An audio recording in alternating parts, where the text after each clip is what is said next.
जय गुरुदेव। ये भूमि उथल पुथल करेगी। लगभग 50 वर्ष पूर्व बाबा जय गुरुदेव जी महाराज ने कहा था कि एक समय ऐसा आएगा जबकि सभी लोग हर प्रकार से गिर जाएंगे, किसी का सम्मान नहीं रहेगा। बनी से लेकर निर्धन तक, विद्या से लेकर अविद्या तक किसी से किसी प्रकार का फर्क नहीं रहेगा।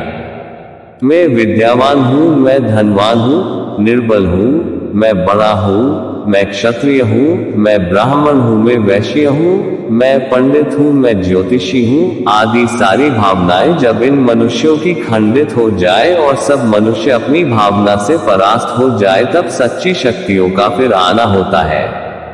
उसके कामों को फिर से, उनके संदेशों को जब हम कभी सुनते हैं तो हमारे दिल और दिमाग में उनके शब्द चुभ जाते हैं। चुंबक पत्थर की तरह से उनके शब्द असर करते हैं।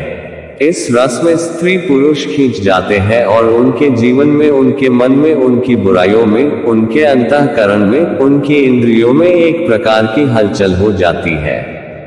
उनकी दी हुई शक्ति और अपने अंदर की आसक्ति, उनका दिया हुआ विचार और हमारा किया हुआ अविचार, ये दोनों आपस में टकरा जाते हैं। फिर मनुष्यों के अंतःकरण में एक नवीनता आने लगती है। पहले भी ऐसा होता रहा और आगे भी ऐसा होता रहेगा, ऐसा मेरा विश्वास है।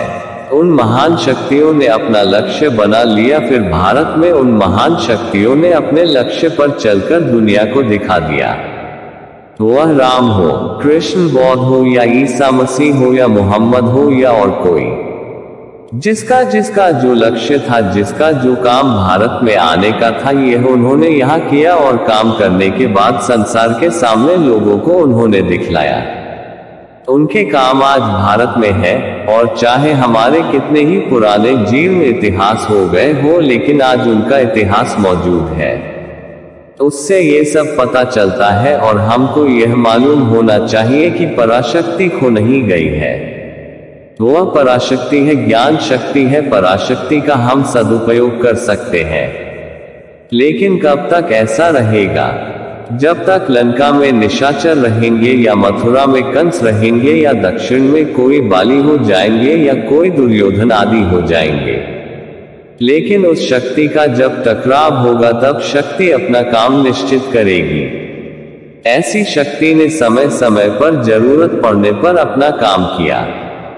जब हम यह इच्छा करेंगे कि राम आ जाए, या कृष्ण आ जाए, या कबीर आ जाए, और मुसलमान कहें कि मोहम्मद आ जाए, ईसाई कहे कि ईसा मसीह आ जाए, कोई ऋषि मुनि आ जाए, अर्थात कोई भी आए जो हम सारे मनुष्यों को काम आदि के नाम पर बहकाए नहीं, जैसा हम संबोधन करते हैं कि यह हमारे हैं और गैरों के। जब तक ऐसी शक्तियों का आना इस देश में न होगा, तब तक हम एक दूसरे का संघर्ष समाप्त नहीं होगा। ये संघर्ष अभी और बढ़ेगा। इस संघर्ष के लिए आपको और प्रतीक्षा करनी होगी, और उन संघर्षों के संकेतों को आपको हम बताएंगे।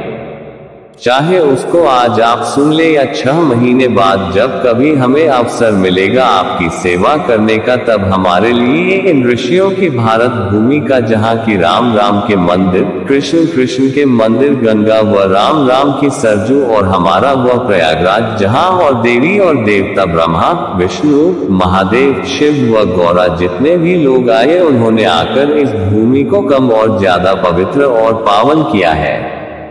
ऐसी भूमि को जो लोग दूषित करते हैं, इस हवा को बिगाड़ देते हैं। श्वासों के द्वारा हवा बाहर निकली, अंदर आई तो उसमें बदबू, कानों में भी बदबू आ गई, हर तरह से, अर्थात छाया में भी बदबू आ जाए तो यहाँ की भूमि बर्दाश्त नहीं कर सकती। यह इस भूमि का असर है। ये भूमि उथल पुथल करेगी। इसका असर हवा में होकर आप में फैल जाएगा, अग्नि में होकर आप में फैलेगा, अर्थात वह जो है रात्रि में होकर फैल जाएगा, या पानी में होकर